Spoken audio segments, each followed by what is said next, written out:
At that same time, the king of the other army was coming in, and you recall Jael, you may see a little bit about her later on. While she was sleeping, Jael went and got a tent peg and put it through his temple and killed him. And at that point, as a result, it says that a woman was the one who rescued Israel. Now, all this stuff talking about women ain't not in the Bible, women are probably, no, had it not been for Deborah and for Jael doing what they were called to do, they were the ones that liberated Israel at that point as well. It was not only is a great story about a great overview of Deborah being a mother in Israel, but it's a wonderful story of dominion that we have. We'll see in just a moment. So I'm going to ask right now, if you would repeat after me, I am ready to receive the word. I'm excited about receiving the word. I am prepared to receive the word. Won't you stand even now in the presence of the Lord? I have the scriptures every Sunday up here for us to read. We're going to look at two scriptures from Judges chapter 5 right here. First of all, verse 7 and then verse 13. Let's read that together, please. The inhabitants of the village ceased. In other words, they ceased to even be concerned about trying to guard and care for themselves because they were so overwhelmed. Keep reading, please. They ceased in Israel until that I, Deborah, arose. That I arose a mother in Israel. Down verse 13. Let's read this, please. Then he made him that remains have dominion over the nobles among the people. The Lord made me have dominion over the mighty. So I would say the last part again. The Lord made me have dominion over the mighty. One more time. The Lord made me have dominion over the mighty. Amen. You may be seated in the presence of God. So you already have your D from last week, which is dominion on you. So if you turn to your outline, you already have your D for dominion from last week. You already have your O from there, over the earth. They have dominion over. It's never dominion under, always dominion over. So I want to give us an M and an I today. All we look at is an M and an I today from our scriptures. That's your M right here. It says right here, the Lord made me have dominion over the mighty. That's your M. Made me have dominion over the mighty. We have to know as believers that we already have the strength, the ability, and the might over the mighty. Or what are we saying? That whenever we are facing, anybody ever had a situation that seemed like it was too big for you? Amen. Anybody ever had a circumstance that seemed it was overwhelming? What God is saying is that I have given you the strength, ability, and might to rule over whatever you see in your life is bigger than you. I have given you the strength and the ability and might for you to rule over anything that's causing you not to fulfill my will. God says, I have made you. I made you have dominion over the mighty. I made you have dominion. In other words, let me put it another way. We were created to have dominion. Glory. That when we were created, dominion was part of the package of being a Christian. Dominion is there. Our ability, our strength and might to rule was part of our birthright. We were made, we were created to have dominion. Isn't that with me? I said we were created and made to have dominion. So what's a mighty situation that comes up in our lives? Hurt, we have dominion over. Fear, have dominion over. Whatever the situation is in life that's trying to keep us from accepting and embracing and enjoying life, we have dominion over it. We were made. God made us have dominion over the mighty. Say it with me. God made me have dominion over the mighty.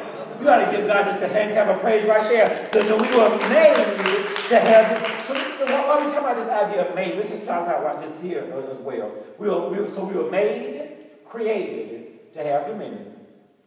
Living in dominion, reigning in life. What is we made? Watch this from. If you write this down from Revelation 5:10. Write that verse down, please. Revelation 5:10. Look what else it says we were made. Revelation 5:10. Let's read this together. You have made them to be a kingdom of priests to serve you, God. They will reign on the earth. We were made to have dominion over the mighty.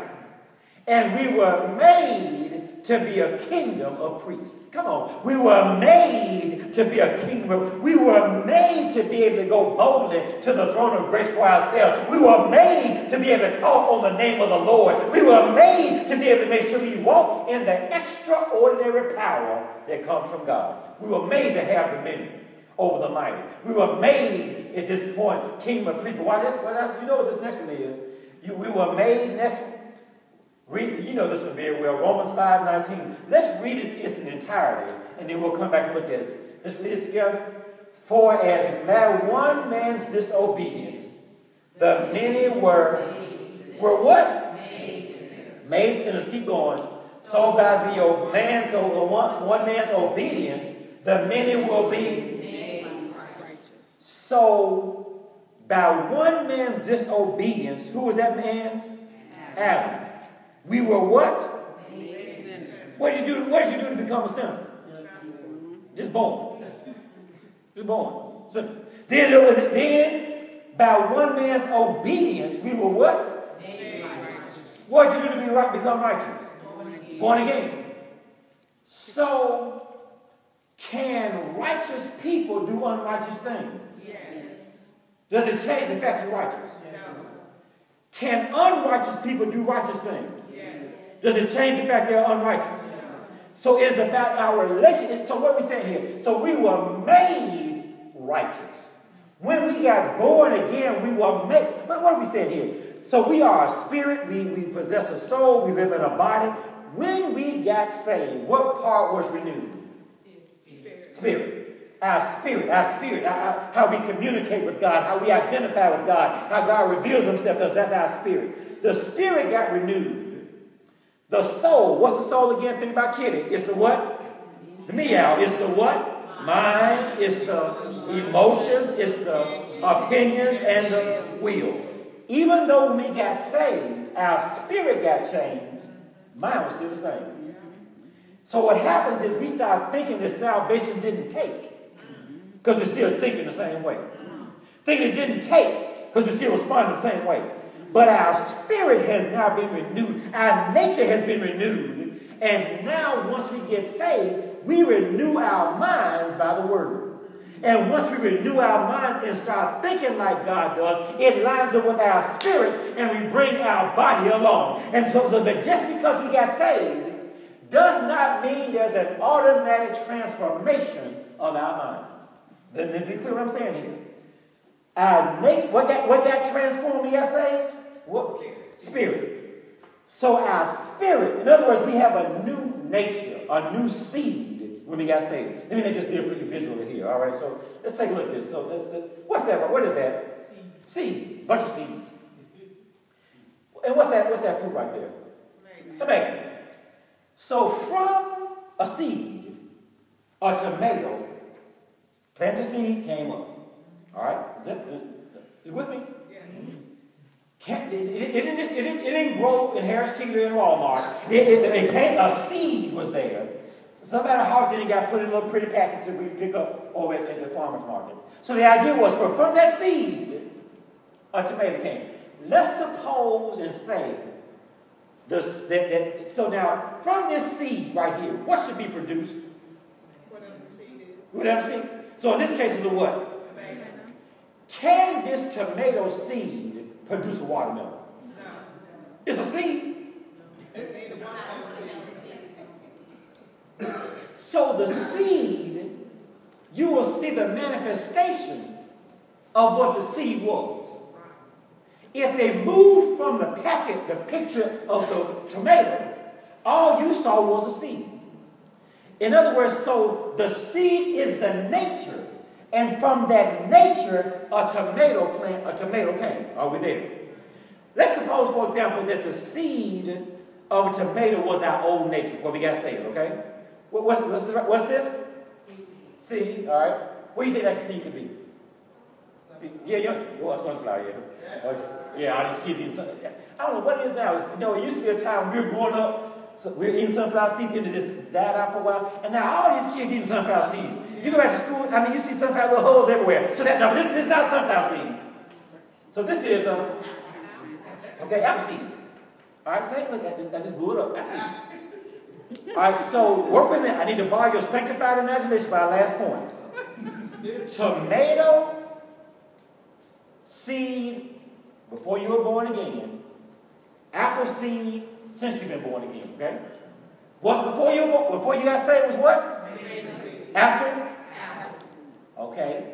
Can this tomato seed produce an apple? No. But it's a seed.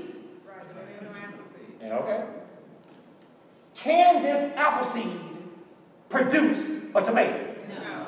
It's red. All right. So the seed, now look what happens now. So what's this right here? A seed. Oh, well.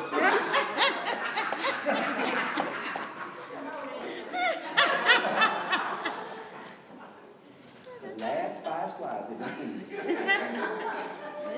my big sister. The next slide, she also needs seed. So what's before salvation? Tomatoes. After salvation? So can this apple seed produce a tomato? No. Can this tomato seed produce an apple? No. Now let's go with this whole thing right here now. Look what happens. So now from this seed, then from that one seed, all this growth occurs. And on this picture right here, a picture of an apple, there cannot be a tomato because what kind of seed was planted? The nature of the plant was in the seed. The nature of the plant was in the seed. The nature of the plant was in the seed. And all the seed can do is produce what its nature is. So now since your nature is now righteous, all you do is produce righteousness. Yeah, you can still do wrong, but your seed is righteous. That's why when you got born again, whenever you do something unrighteous, you feel all torn up, just messed up, can't sleep, can't drink. Now here's what happens. You can do stuff with, even though you got the seed of righteousness, you can keep on doing unrighteous stuff to get numb, but it's still your seed. It's still your nature. And eventually you start knowing that you are righteous and believing you're righteous, you're going to start behaving righteous. When we start believing that we're righteous, we're going to be righteous. But the seed you have as a believer is already righteousness. And so all that's going to be produced as we continue to trust God and rely on God is just more righteousness and just more righteousness and just more righteousness. And every now and then, do something unrighteous. But now my apple seed can't turn me into a tomato. I can't go in here from having a righteous seed, and then because of one act, now I got an unrighteous seed. I still got the seed of the apple, and now and that's what happened. Some people are all along this continuum. Right here, got most of the way at the very bottom, but then you get Pastor D and Sister Cindy and Sister One, they all live at the top. Yeah, but we all trying to get up there, just trying to grow. And what happens, and the more my mind is transformed to know that I'm righteous, then after a while, I'm going to stop doing unrighteous stuff. And the more I believe I'm righteous, I'm going to behave like I'm righteous because I already got the seed. That's the seed of righteousness. So let me say this one point before. So it is unnatural for a believer to sin. It is unnatural for a believer to sin. It's easy for a sinner to sin because that's what they do. They sin. But now you got the righteous seed in you. And what is naturally produced is more righteousness. So when we sin, we're doing something unnatural. It's unnatural. Because if you keep on tilling the ground on these plants, eventually it's going to grow up. You keep on staying in the Word and trusting God and making your confessions and fasting and believing what God has said. Righteousness is always going to be produced. So it becomes, listen to me now, it is unnatural for a believer to sin. We are not sinners saved by grace. Everybody's like, well, I'm just a sinner. No, you're not. You're either a sinner or a saint. You can't be like in between. I'm a sinner saved by grace and still a sinner.